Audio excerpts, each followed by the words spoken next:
book of Sirach says, I have placed before you life and death. So choose life. And I think that's also in Joshua. Choose life. And here Jesus says, I did not come to abolish the law and the prophets, but to fulfill them. I did not come to abolish, but to fulfill. And yet, the fulfillment seems harder than the law. The law says, don't murder people. Check that off my list, you know? But Jesus says, no, not only don't murder, but if you have anger in your heart, bitterness, resentment, unforgiveness, you're liable to judgment, to the fires of Gehenna. Oh, that's a lot harder, Jesus. I liked it where I just didn't have to murder anybody, but I don't like this whole, if I have something deeper within. But that's what he's going for, no? He's teaching us that the action of our sin is actually laid dormant and rooted in something else within us. That there's something deeper down that causes me to sin. He says in another place that out of the mouth the heart speaks. Right? It's not what goes into the body that defiles, because that's what they were very worried about. It's what comes out of the body. So when I look at my actions, I say, oh, they're actually rooted in something that is deeper within me. And it's why he goes forward and he says, don't murder, but it's actually more, right? That I ought not have this bitterness. Now, feelings come and go, yes? We have feelings and we can't control feelings. I'm driving down Route 14 or 47 and somebody is going significantly slower than I want them to go, just hypothetically, none of you, of course. And all of a sudden I find I'm frustrated. I don't know if this has ever happened to you, or somebody cuts you off and you get frustrated. That feeling is natural because they have invaded my space or they're not doing what I expected them to do. The feeling of that frustration can come and then it can pass, right? We turn it over to God. Oh, God, please bless them in whatever they're doing today. We make it into a prayer. We pray for them. Oftentimes the feeling will pass. Now, if the feeling doesn't pass and I start to mull on it, oh, that person really cut me off, or that person was going slower, and the reason I'm late is because they were slow and they threw off my whole schedule, and now I'm angry at them. Well, the reality is I'm probably not angry at them. I'm probably angry because they misunderstood me, with that, which is difficult to understand somebody when you're driving two cars. But there's something rooted deep within me that is causing me to have lack of freedom to love and to forgive them. And that's what Jesus is getting at. Not the feelings that come and they go, but the stuff that remains, that I mull over, the stuff that I sit with, and in the words of St. Ignatius of Loyola, I sentir it. I sit with it, and I don't like it. That's where Jesus is going. I think it's interesting that he says, everyone who looks at a woman with lust has already committed adultery with her in his heart. And that's very proper for the physiology of a man is much more visual, no? So there's something that we see that's beautiful or good, and the enemy can turns it into lust. But for women, he actually doesn't comment here, but I would suggest for women it's more emotional, right? And so if I find myself at work or in relationships and I find myself having an emotional attachment to another person, another man who's not my husband, I'm committing adultery in my heart with that other person. Doesn't mean you can't have good conversations and things, but I think we're understanding that there's a movement that moves me away from loving my husband solely into having not the same type of adultery in my heart, but it is adultery in the heart. It's just the physiology, the way that God has made us. We see things or hear things or respond to things differently. And so as we enter into the season of Lent, I want to encourage you to make use of the sacrament of confession. You know, the sacrament of confession is the seat of God's mercy. For some of us, we haven't gone in decades. And I respect that, and I know for some it's because we had a terrible experience in confession, or all we were doing was confessing the same things, and we feel like we're not getting anywhere. So let me just speak to the first one. If you've had a terrible experience in confession, a priest has yelled at you, he didn't understand you, he himself was having a terrible day, and he brought that into the confessional and put it out on you. Maybe he was just a very mean priest like Father Warren, you know? I love him too much. Please let me apologize and just asking you for your forgiveness. That if the reason that you don't go to confession is because a priest hurt you, please let a priest here at this parish be one to heal that wound in your heart. Because it's not meant for that. It's meant to be a place of God's irresistible love and incomprehensible forgiveness. If the reason that you don't go is because you were like, when you're just like, I also confess like I confessed when I was a kid, Father, didn't murder anybody and didn't talk to my mom and dad. Okay, well then we want to take that a step further and go, not only my actions, but what's going on deeper within my heart that needs to be examined so that I can bring that into the light.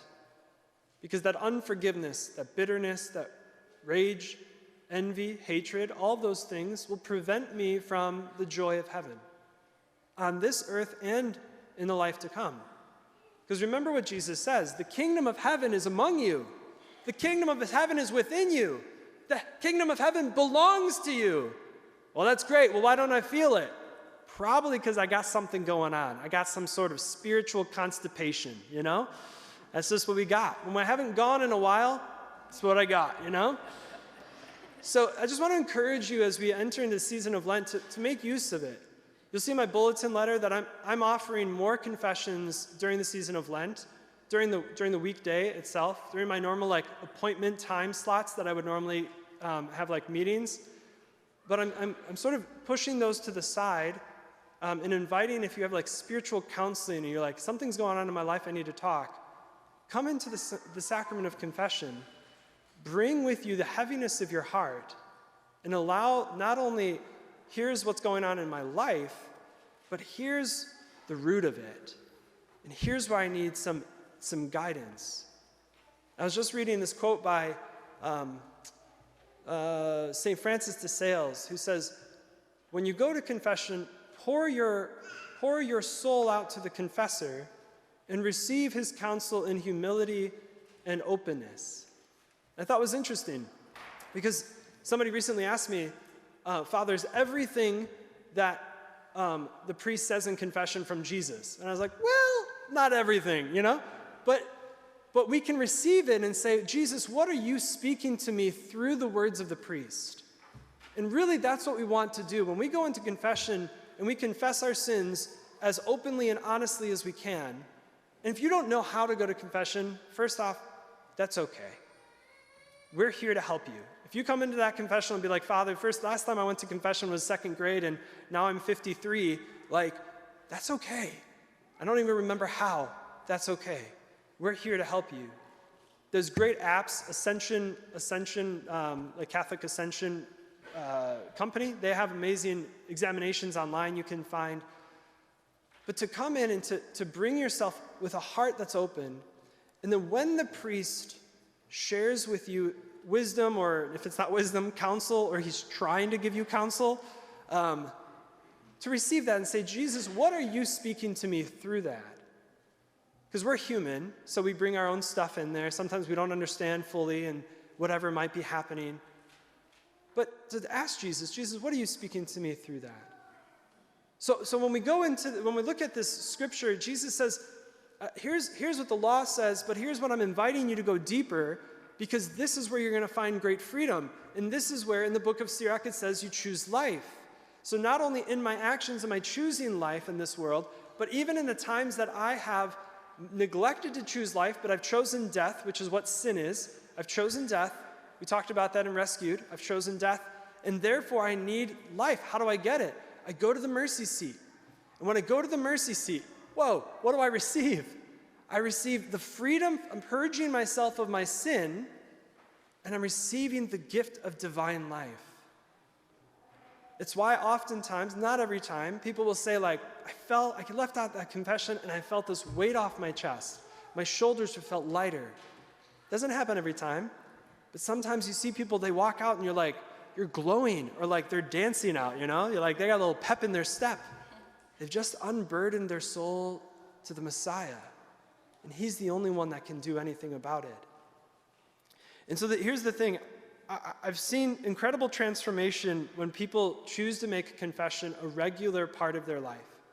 And when I say regular, I think in this culture, in this current season of our church, going once a month is a good thing. It allows me to look back over the last month and say, what have I done? What's the root of it?